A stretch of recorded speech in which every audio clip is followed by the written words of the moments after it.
আসেন আপনাদেরকে একটা জিনিস দেখাই।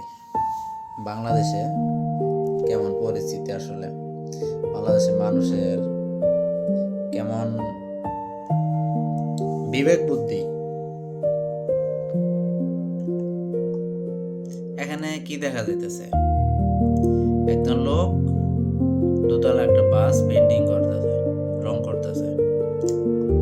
তো এটা সরকারের একটা ভালো উদ্যোগ, মহিলাদের নিরাপত্তার জন্য আলাদা বাস সার্ভিস চালু করছে। বিষয় যেটা হলো, যে লোকটা রং করতেছে তার নিরাপত্তা কই?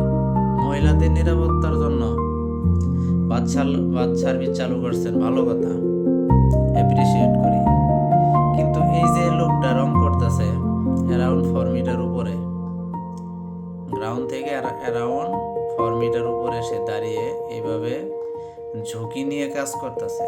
সে যেভাবে দাঁড়াইছে সে কিন্তু কমফোর্টেবল না। দেখেন, সে কিন্তু মানে আতঙ্কের ভিতরে আছে, এমনভাবে কাজ করতেছে এবং এক হাত দিয়ে ধরে আছে আর এক হাত দিয়ে টানা দিয়ে সে রং করতেছে।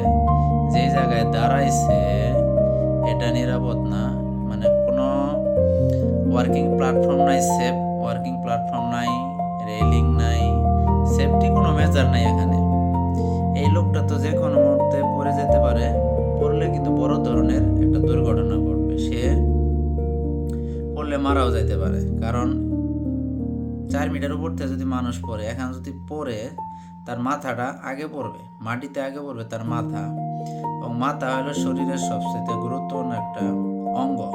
এখানে আঘাত লাগলে ভিতরে ইন্টারনাল ব্লিডিং হইতে পারে এবং সাথে সাথে লোকটা মারা যেতে পারে।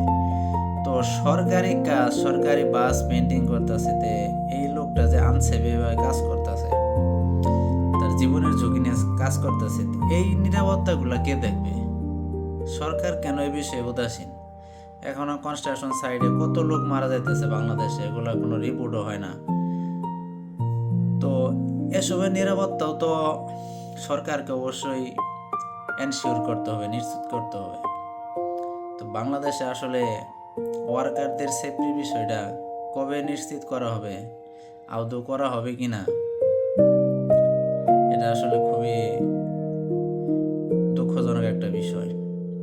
আশা করব বর্তমান সরকার যেন এ বিষয়ে পদক্ষেপ নেয়, যে কোনো কাজ যাতে সেফলি করে, কোনো ঝুঁকি না নিয়ে করে। ধন্যবাদ সবাইকে।